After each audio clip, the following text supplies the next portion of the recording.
It's hard not to see parallels between the ZenFone 2 and the OnePlus 2. They both come at a time when we're just entering the age of the affordable value smartphone.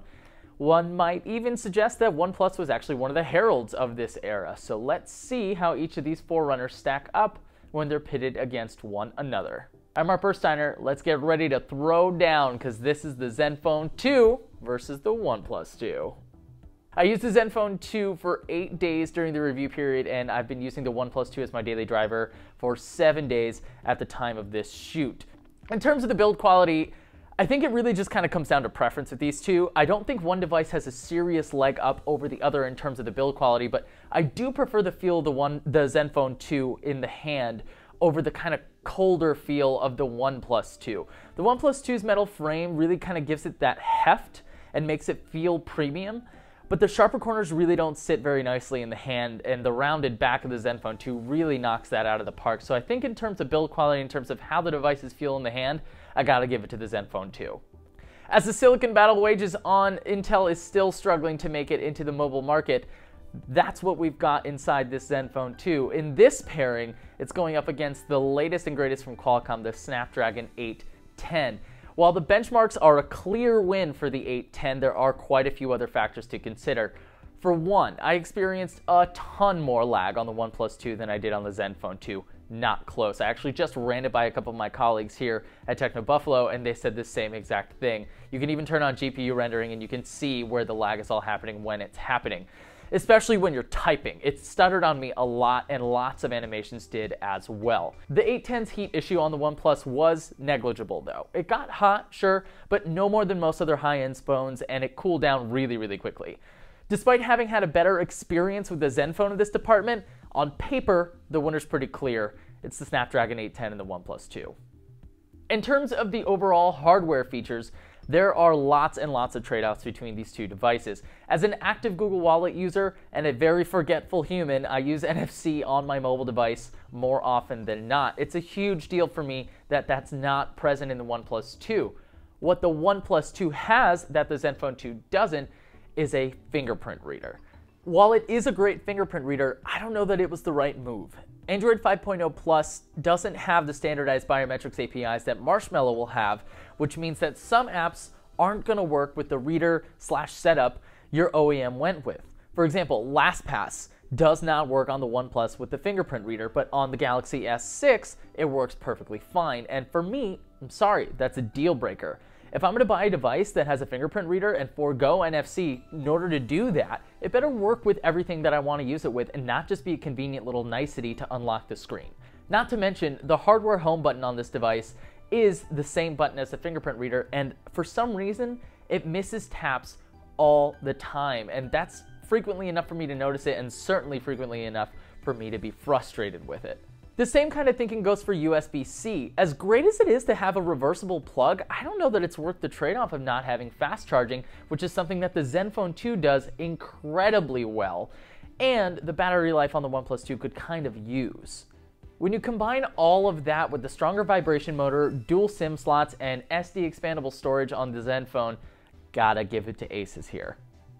These screens are really difficult to pit against one another. Similar sizes and resolutions mean that the pixel density is about the same. It's actually only off by 2 ppi in favor of the ZenFone. The color and the contrast are strong on both displays, as are the viewing angles, though the OnePlus 2 is just a little bit brighter. I think here it comes down to the options, and Asus provides an app to tweak the hue, saturation, and color temperature, and I think I've got to give this one to the ZenFone 2. The camera module on the ZenFone 2 is fine. It's great for the price, but when you pit it against the camera on the OnePlus 2, it's not even close. The results really do speak for themselves. The laser focus on the OnePlus 2 is fast, and the software is closer to stock without quite so many options, but those aren't really features that I miss too much. Despite the nicer wide-angle front-facing camera on the ZenFone 2, this one's gotta go to the OnePlus. Battery life on both devices was alright. Neither was particularly impressive, but for different reasons. The ZenFone 2 struggles from being built on Android 5.0, which plagues it with bugs from that era. The Android OS chews through anywhere from 30% to 40% of the device's battery when it goes haywire. That said, the OnePlus's battery wasn't phenomenal either. It was better than the ZenFones when the juice is being guzzled by that OS, but it wasn't as good as the ZenFones when it's operating at full capacity when the OS isn't going haywire. I think that the fact that Asus is working on an update, combined with the fact that this thing supports fast charging, with this does not, means that the ZenFone gets the win here. All right, software. This one's pretty easy. Asus throws the entire kitchen sink at you. This one is not remotely close at all. OnePlus's Oxygen OS is the right kind of spin on Android. That's what you want to see. Add things, improve things, keep it light, update frequently. Though some of the features like shelf are whatever, it doesn't suffer from the amount of bloat that the ZenFone exhibits, and it's gotta go to the OnePlus on this one. In terms of price, the ZenFone 2 is going to cost you $300 for the 4 gigs of RAM model. That's going to get you 64 gigs of storage, and that's going to be the higher clocked processor. Granted, that used to be closer to $400 when the device first came out, but we're comparing those right now that the OnePlus 2 is out, and to see if it's worth A, your upgrade, and B, if you're buying a new phone, to see if the ZenFone 2 still stands up. So today, it's selling for $300 for that same high-end model, while the OnePlus 2 is selling for $389 for a 4 gig model that isn't expandable via SD storage. To me, it's a pretty clear win here for the ZenFone 2. Just want to take a quick second here and thank our friends over at Harry's. Listen, man, shaving isn't cheap, but if you're a dude, there's a really good chance that you've got to do it, like on your face. But you know what, man? It doesn't have to break the bank. If you're looking to rock some high-quality shaving paraphernalia, Harry's has got you covered. If you head on over to harrys.com, you're going to find shaving sets, blades, handles, stands, shaving gels, and creams, and most importantly, you're going to find affordable prices. You can get an entire shaving set from Harry's for just $15.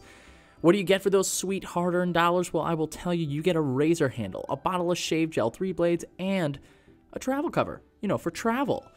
Now, go ahead and lean in just a little bit closer because I've got a secret to tell you. Just going to let you in on this little one thing. If you head over to harrys.com, you can use the code TECHNO, and you're going to get yourself $5 off of that order, and you're even going to get another month's worth of babyface goodness for just $10.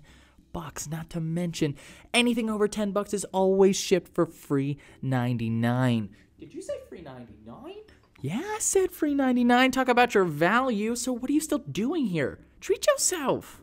I think it's pretty clear that neither of these two phones is perfect, but between the two, my choice has got to go to the ZenFone 2. The biggest compromises that it makes are really difficult to swallow software, and that's really largely mitigated by the fact that you can take advantage of many of the customization options that Android has to offer. It was pretty close, but the OnePlus just doesn't feel like it offers as much bang for your buck as the ZenFone does. But what do you guys think?